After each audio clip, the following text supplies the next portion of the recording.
Hello and welcome to this edition of Iredell-Statesville Schools EDtalks. Our guest today is Mr. Larry Rogers, the principal of the Career Academy and Technical School in Troutman. Hi, Mr. Rogers. How you doing, Mr. Johnson? Yeah, doing well. Thanks for being here. Glad to be here. Well, I often hear you refer to your school as the best kept secret in the school system.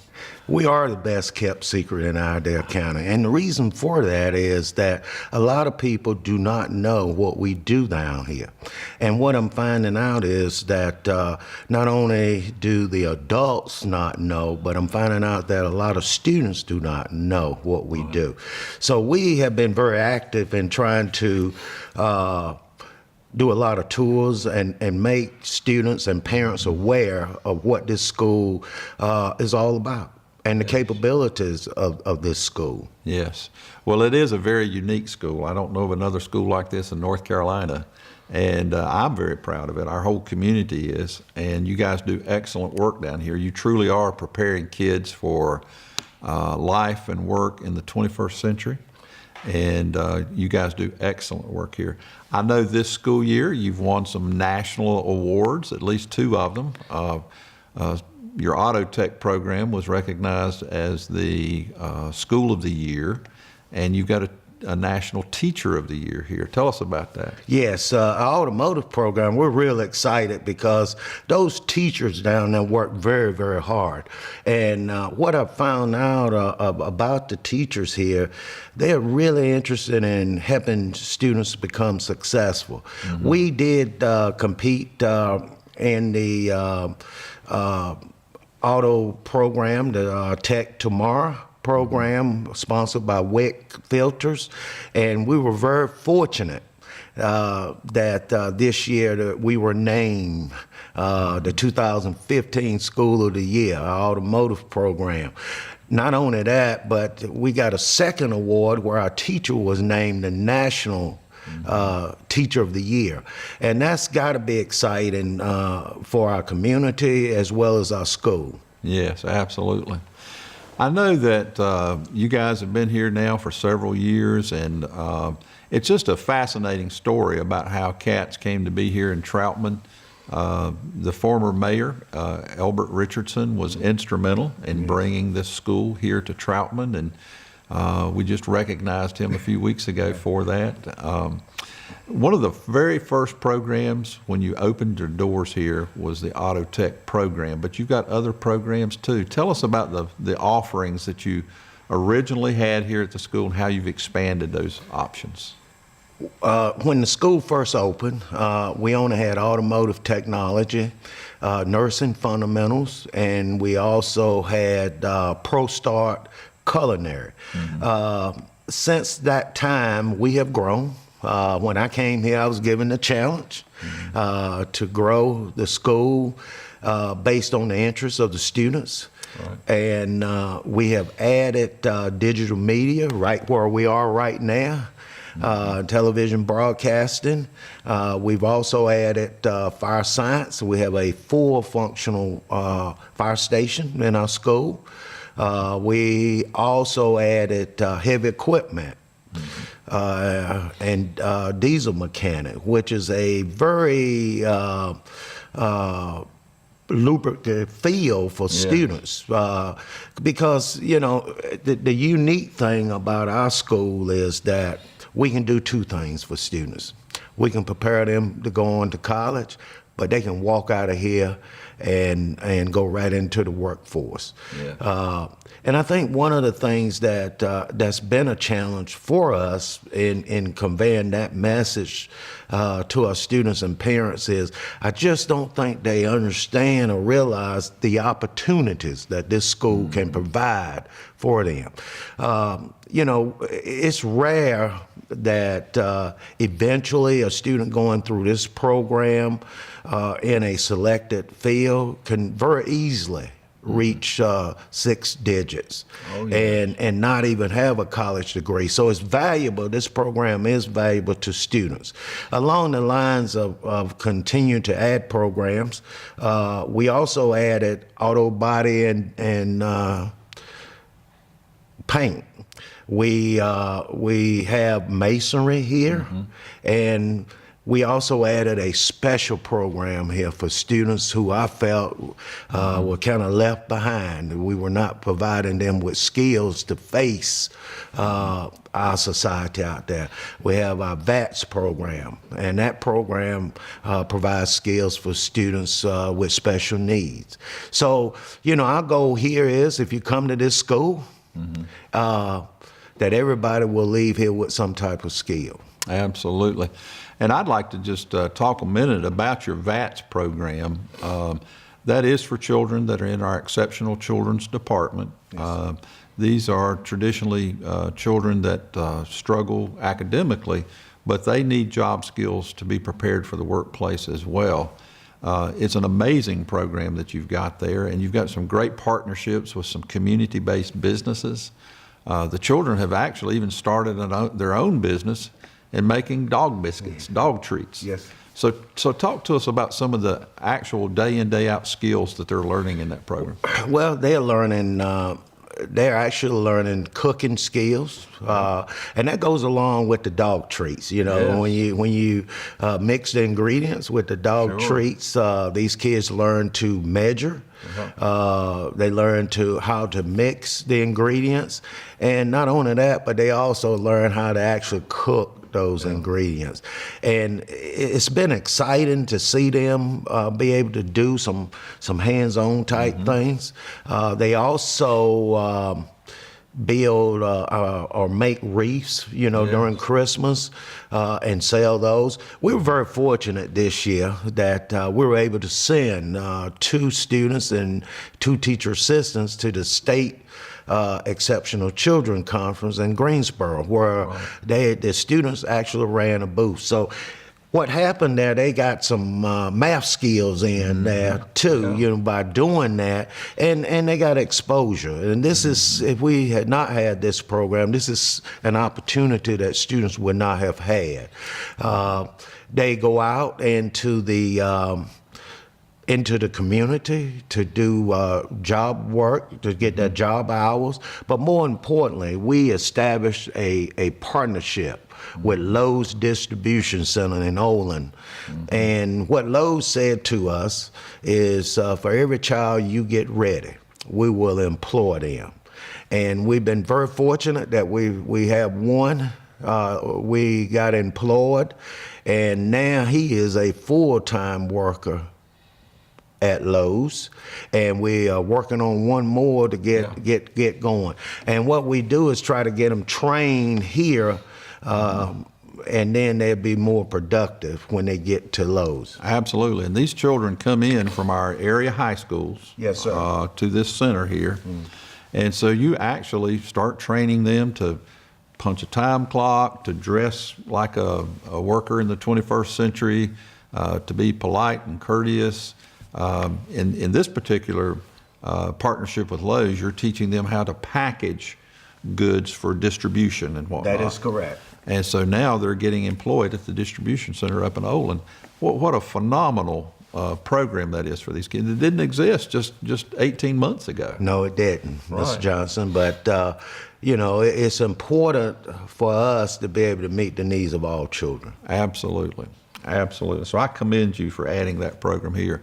So a few weeks ago, I was at a meeting with county commissioners, and the conversation turned to what will it take to have a community that is vibrant with 21st century jobs, a high quality of life, high paying jobs.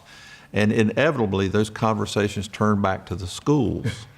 And so here at CATS, you are preparing the pipeline of workers for the automotive industry, transportation industry, culinary arts, of course, is preparing kids to go out and work in grocery stores, restaurants, open their own businesses.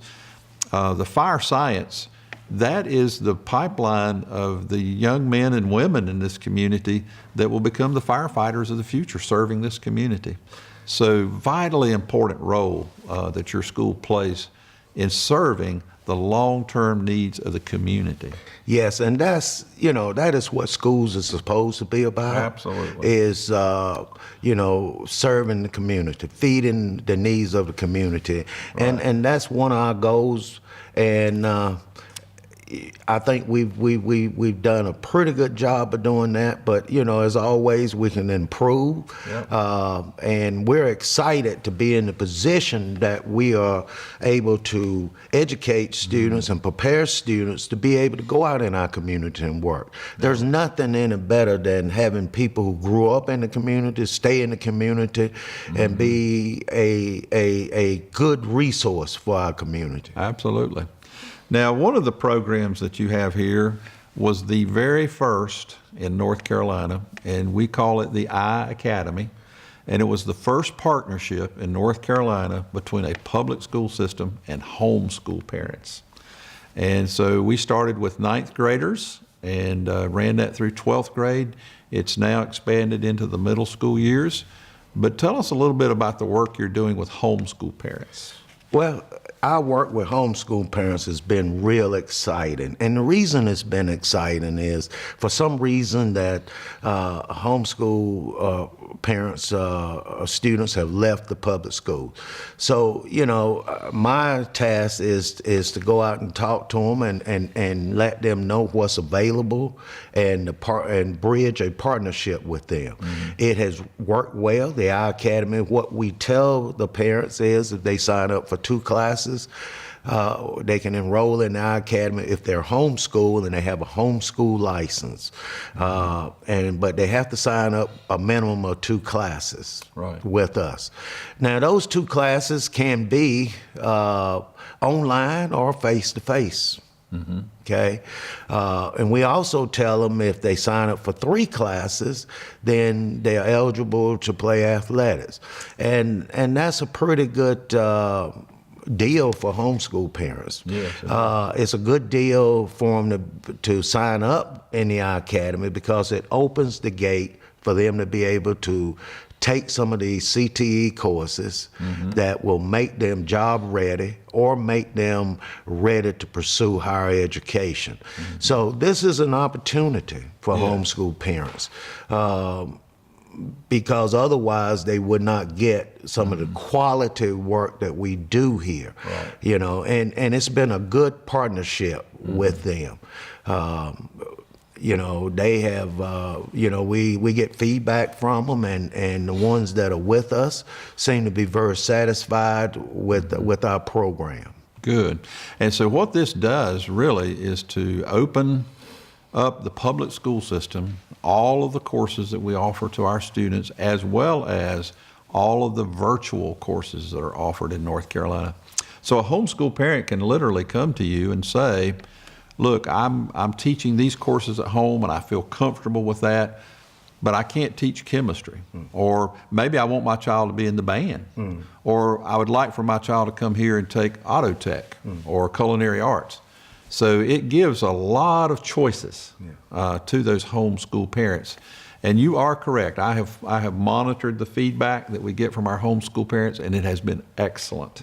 So that is an area that you have really exceeded expectations. And I know that your guidance counselor here, Ms. Sonia Lewis, is very focused on customer service and does an excellent job of working and individualizing and customizing schedules for kids. She does. She does an excellent job. Yes. As a matter of fact, I would say that my whole front office does an excellent job because, Sure when they walk in the door, they got to greet somebody. And we have conversations about, now, we got to be customer service to everybody. Particular our homeschool parents, because they left us, and it's probably because of I don't want to say bad customer service, but somebody didn't take care of them. That's right. So we do talk about how we treat our people when they walk through the door, and it's a whole effort from everybody in the front office, as well as the staff. Sure. So. Well, let's talk a little bit now about the 2016-17 school year, because I know you're expanding your choice options again, and you do survey students and parents and find out what their areas of interest are. I know you work very closely. You have an economic advisory board that you communicate with, and so you're very sensitive to what are the courses of the future. So What does 2016-17 bring us? Well, 2016 is going to bring us manicuring. We want to teach students, get some students interested in manicuring. We think that that is a field that is wide open, and did a little research on it. You know, before we went into it, you know. Lots of people get the nails done, more so than you think. So we think that's a good fit for some of our students. We also will have welding. Welding is a if students are really interested in welding, they have a job, lifetime job. Yes. You know, that's a field that's wide open that we hear a lot from stakeholders. They need welders. You know, we will also have criminal justice this 2016 school year. And they are the 3 programs that we're bringing in next school year. Now, for the 17 school year, we're really excited about the opportunity to be able to offer EMT to our students. That is another area there are a lot of jobs open. Right. And so for the 2017-18 school year, We're you're talking hoping to add emergency medical technology. Yes, sir. Technician. And we've done some talking and been talking about adding cosmetology that year. Yes. I think that you know, that's another area where, you know, all our programs right now are good programs that will provide opportunities for people to go to work. Yes, absolutely. And as you said earlier, not only that, it does give them, a lot of the children, the option of being prepared to go immediately to work upon graduation, or if they choose, they can further their education at the community college or university. Yes, sir. So really great things going on here at CATS, and I commend you and your staff. You do excellent work, and thank you for being so sensitive to the needs of the community, particularly that pipeline of workers for the future. Okay, thank you. All right, keep up the good work. All right, we'll try. Yeah. Well, folks, thanks for being with us today, and if you would like more information about the Career Academy in Troutman, go to their website or call Mr. Rogers to set up a tour of this facility. Thanks for watching.